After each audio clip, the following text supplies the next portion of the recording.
Maduro denunciará ante la ONU, la Organización de Naciones Unidas, provocaciones militares de Estados Unidos.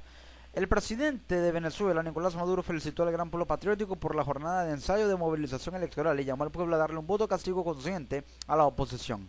Una campaña que está marcada por factores externos que hacen más convulsa la situación política. El gobierno para colocar posiblemente al pueblo en contra de la oposición y la oposición para colocar al pueblo en contra del gobierno. Nosotros vamos a denunciar ante todos los organismos regionales y subregionales, a la UNASUR, CELAC, ALBA y más allá de la ONU,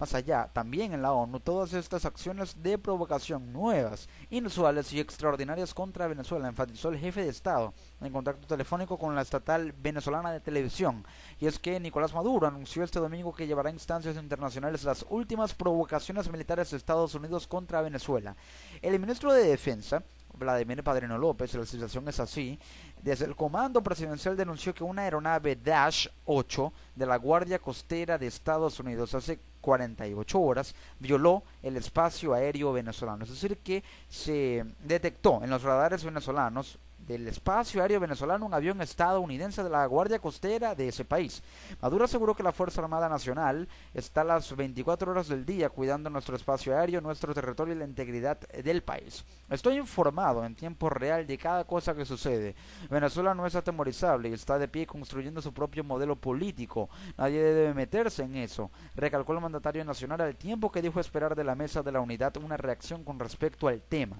Quisiera saber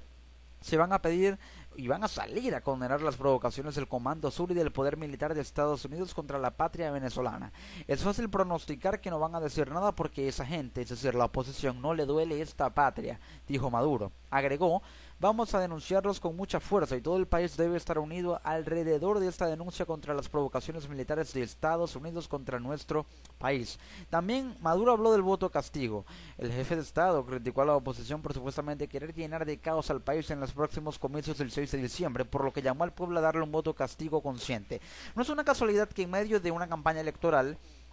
se detecte supuestamente una aeronave estadounidense en el espacio aéreo venezolano y que el gobierno, a través de la vocería del presidente Nicolás Maduro, utilice esto o este factor como elemento de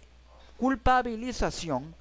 en contra de la oposición, para cargarlo contra la oposición y de esta manera utilizar esta herramienta retórica para que de alguna u otra forma la oposición se vea mediáticamente desfavorecida en la matriz de opinión actual en Venezuela, y algo que la oposición también hace en contra del gobierno porque es una constante contienda política. Aquí no hay que darle la razón a nadie porque uno trata de colocar al pueblo en contra de otro, el gobierno en contra de la oposición y la oposición en contra del gobierno, porque así está la política en Venezuela, por muy cruda que parezca y se vea esta realidad. Entonces, ¿por qué una aeronave de Estados Unidos, de la Guardia Costera estadounidense, violaría el espacio aéreo de Venezuela? Recientemente se denunció que aviones de la aviación, precisamente la aviación colombiana, violaron el espacio aéreo de Venezuela y ahora lo hace supuestamente Estados Unidos, según lo que denuncia el gobierno. ¿Por qué Venezuela se enfoca tanto en denunciar tantos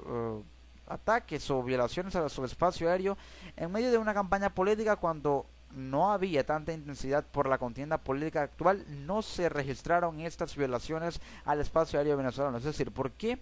no hubo violaciones al espacio aéreo venezolano por parte de Colombia y ahora al parecer por parte de Estados Unidos en momentos de inicio de año en los que la campaña política no era tan fuerte como se esperaba que iba a ser en este momento, en estos meses?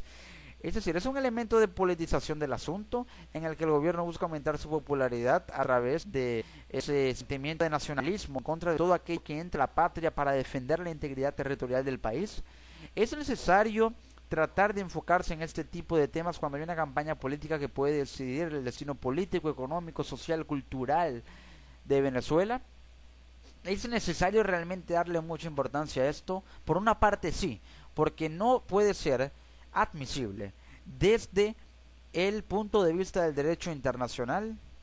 la violación al espacio aéreo de cualquier país, pero tampoco puede ser admisible que se le dé tanta importancia a este asunto y se politice tanto de manera tal que pueda generar situaciones turbias en la campaña política y en la situación política de Venezuela, más de lo que ya se encuentra turbia. Entonces, no hay que darle tanta importancia, pero también hay que mantenerse atentos a lo que puede suceder, porque la violación al espacio aéreo de un país es realmente algo deplorable. Es aquí cuando se debe abrir una investigación en la ONU y también con base en los estatutos del derecho internacional especializado en la aviación determinar qué sucede y en caso de ser así tratar de llevar un documento que pueda ser remitido de la presidencia de Estados Unidos del gobierno al Congreso para tratar de leerlo y generar o convocar una reunión bilateral entre representantes de la aviación venezolana y la aviación estadounidense, por muy utópica que parezca esa reunión, para tratar de resolver este asunto por la vía diplomática. El Comando Sur de Estados Unidos tiene mucha presencia en América Latina y el Caribe, también en Venezuela, en las costas venezolanas, cerca de las costas venezolanas. El general de este Comando Sur, John Kelly, recientemente en entrevista con CNN, dijo estar muy preocupado por la situación en Venezuela, algo a lo que el gobierno se aferró para cargar en contra de él y decir que Estados Unidos tiene planes injerencistas en Venezuela. No es algo que pueda ser confirmado independientemente hasta ahora, ya que no hay una certeza clara de si Estados Unidos tiene o no tiene planes injerencistas en Venezuela. Lo que sí es cierto es que una presencia del Comando Sur en Venezuela podría significar un giro en la política exterior estadounidense al mejor estilo de lo que sucedió en Irak y en Libia, tal vez. Algo que podría generar una escalada de tensiones y, digamos, una especie de transformación de la situación militar en el país, en la que Venezuela tendría que empezar a militarizar sus zonas costeras para defenderse de alguna u otra forma de Estados Unidos en caso de que se genere esa situación y habría un conflicto geopolítico regional muy importante. Todo esto es especulación, son teorías, pero si realmente el Comando Sur tiene intenciones de entrar en Venezuela, ¿por qué tiene que hacerlo de esa manera? Es más, no tendría por qué hacerlo debido a que existen otros mecanismos para tratar de abogar por la vida política de otro país en la comunidad internacional como lo es la vía diplomática y no necesariamente a través de la injerencia que tanto caracteriza, porque sí es cierto, a la política exterior estadounidense. Lo importante es que se tengan muy en cuenta que la violación al espacio aéreo de un país es algo que debe ser deplorado, debe ser rechazado, pero no hay que politizar la situación para no distraer la atención de aquellos que van a votar el 6 de diciembre en Venezuela, ya sea que voten por el gobierno o que voten por la oposición, para que el rumbo político esté enmarcado en una solución a la crisis política y no en buscar culpables, no en buscar como culpable a Estados Unidos, a Colombia, al contrabando, sino buscar soluciones para los problemas que aquejan al país sin tener la necesidad de determinar los culpables, porque creo que cada venezolano sabe realmente quién es y quién es el culpable de lo que ha sucedido en Venezuela de lado y lado.